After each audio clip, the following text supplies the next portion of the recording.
Never Trumpers have found a new way to hit the president, and they're hoping that you, the Trump faithful, will see it too and join them. This ought to be interesting.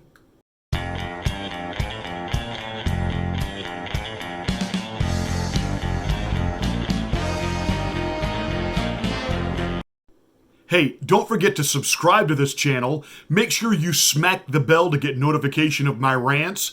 And you've got to click the word all or YouTube won't tell you that I'm here. They're so unhelpful that way.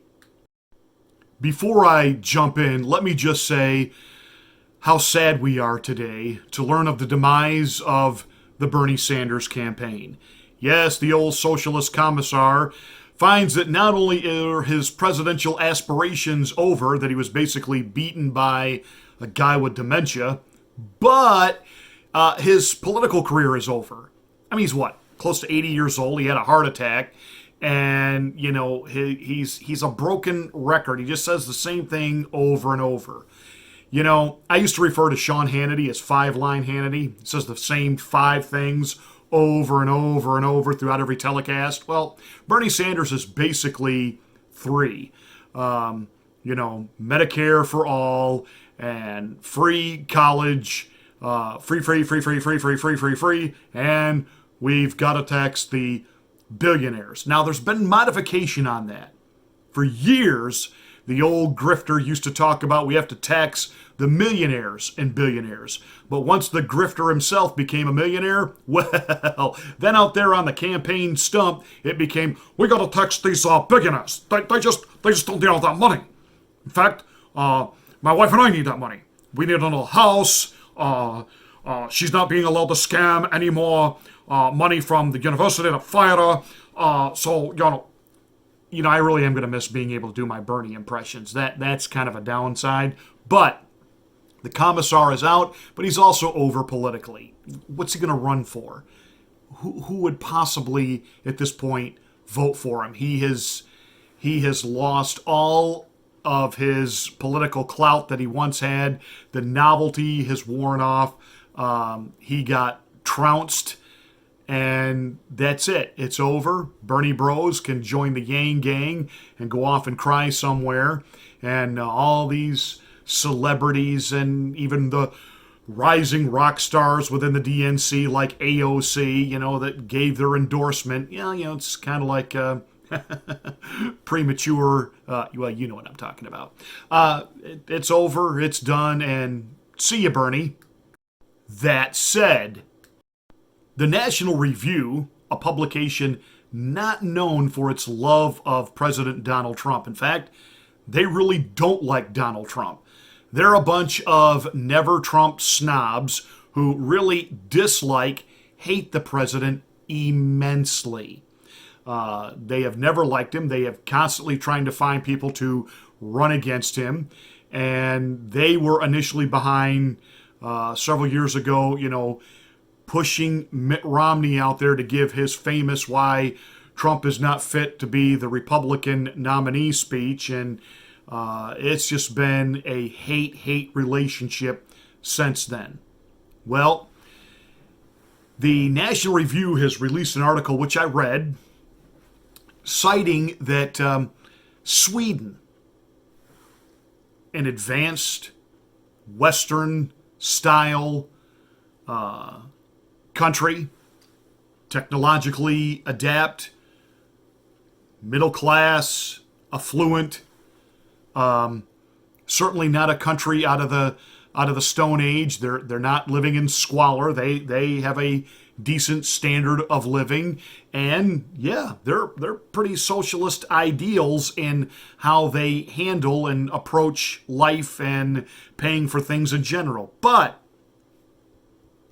during this pandemic, they have not adopted the national lockdown, shutdown, close everything down. In fact, they did close some schools, but they didn't shut down their economy. They didn't close restaurants. They didn't close stores. They didn't stop going to certain events. They have put some crowd sizes on certain venues, but other than that, they haven't done anything. They adopted what All civilized societies have used literally for centuries in dealing with pandemics, and you've heard me talk about it here before. Herd immunity. Herd immunity. In other words, teach people, okay, take good care of yourself, make sure you're eating right, make sure you're keeping yourself as healthy as possible, wash, take good care of yourself, keep some distance between you and others. We call it social distancing. But they don't teach or preach or believe in this quarantine. They understand that in order for a virus to ultimately go away or be under control, it has to sweep through the population. It will, if you're a Darwinist, through natural selection, pick out its weakest host. Or if you are Christian, you understand that by the sovereignty of God, there will be some that get it, there will be many that won't. We can make a strong case that the people that have died from coronavirus did so because they had other strong underlying health issues. Many of them were on death's door before corona showed up. It's kind of like watching some of these businesses now appealing to the government for bailout and help, or they're going to go under. They were going under before corona hit. Now this is a way for them to get some money to stay afloat, stay in business, keep doing what they're doing. That said, we have proof now that Sweden has some of the lowest death rate of any modern civilized country, and yet they've done nothing really to quarantine. They simply developed the herd immunity approach, which I have advocated very strongly for. And the National Review was writing about this, that this should be the way forward. But of course, they couldn't let it rest there. No, nay. This was a way to swipe Donald Trump. And how did they swipe him? See, the president, in adapting this ridiculousness of the shutdown, the quarantine, house arrest is what I like to call it, adapting us to a police state. Now, on the one level, I agree. The president has been extremely ill-served by Fathead Fauci. And that's just what he is. He's a fathead. Barely, able to stand above the podium they put him at. The president joked a couple of months ago that, who was it? Bloomberg, I guess, is kind of on the short side. And during his presidential debate debut on the big national stage, the president tweeted out, a day or two before, were they going to give Bloomberg something to stand on so he could see over the podium?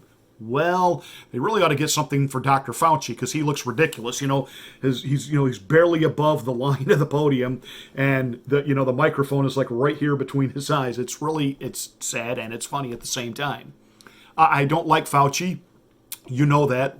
Watch my videos. I've talked extensively about Fauci, his deep state ties, his ties within this globalist system where they have been talking about since 2015, we need something, we need a viral outbreak so that we can start preparing and conditioning people for quarantine, shutdown, let's just say it what it is, the police state. Fauci is all into this. He's all in. And he's in it with other globalists. And sadly, Mike Pence is too. And so is Dr. Blinky, who stands there. I can't really talk too much about her, and I don't like to talk too much about her because she drives me crazy when she stands up there and she's talking and she's doing this. Stop! Maybe you and Bernie could get together. I'm sorry. I'm going to throw that Bernie voice out there a few more times because it's really the last day I'm going to get to do it. So the National Review, seeing this idea of the herd immunity as the way forward, which I agree, all that this quarantine is going to do is actually slow the process down of our getting control over it.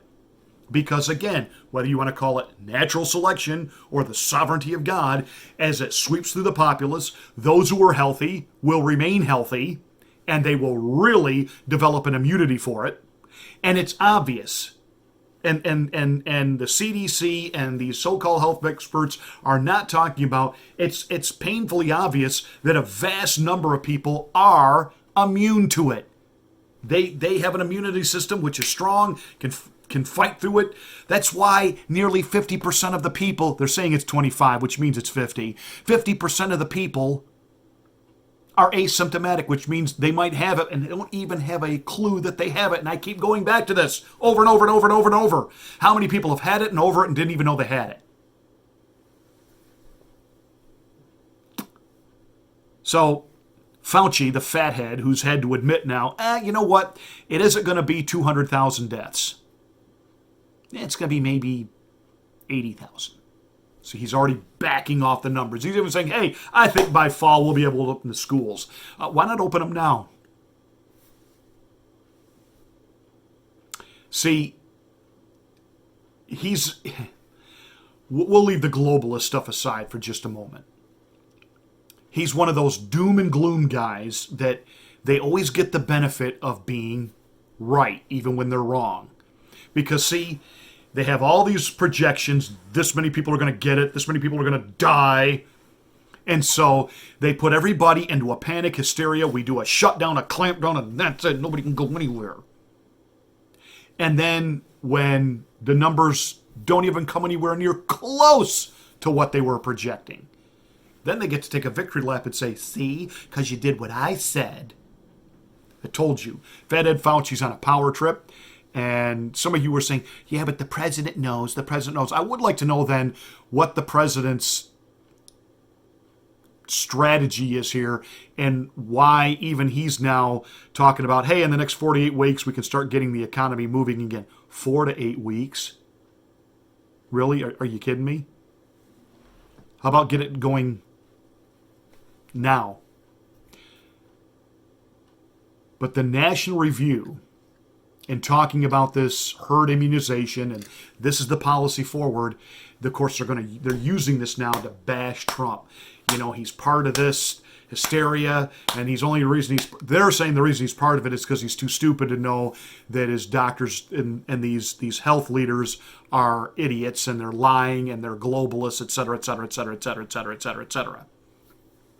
And they want to use this now is a wedge that there are many of us on the Trump team that are looking at this saying, why are we under quarantine?